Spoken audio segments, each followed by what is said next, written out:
പണ്ട് മുതലേ ഉള്ളൊരു നൊസ്റ്റാൾജിക് കണക്ഷനാണ് മസാല ദോശയും അമ്പലവും. ചെറുതായിരുന്നപ്പോൾ ഏത് അമ്പലത്തിൽ പോയാലും അത് കഴിഞ്ഞ് നേരെ ഒരു ദോശക്കടയിലേക്കാണ് പോവുക.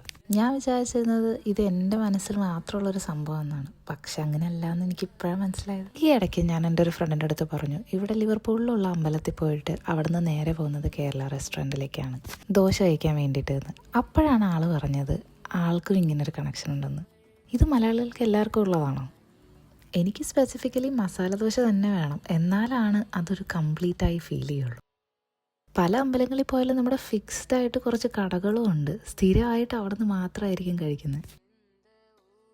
അപ്പോൾ ഇന്ന് അതുപോലൊരു അമ്പലം വിസിറ്റ് ചെയ്യായിരുന്നു. പക്ഷെ ഞങ്ങൾ ദോശ കഴിക്കാൻ പോയില്ല. ഈ വിസിറ്റ് ഞായറാഴ്ച വൈകുന്നേരമായിരുന്നു. അതുകൊണ്ട് പിറ്റേ ദിവസം മുതലുള്ള മീൽ പ്രിപ്പിനൊക്കെ വേണ്ടിയുള്ള സാധനങ്ങൾ വാങ്ങാൻ ഇന്ത്യൻ സ്റ്റോറിൽ കയറിയിട്ട് തിരിച്ചു വന്നു. ഇത്തവണ ദോശ കഴിക്കാൻ പോകാൻ പറ്റാത്തതിൻ്റെ ഒരു വിഷമമുണ്ട്.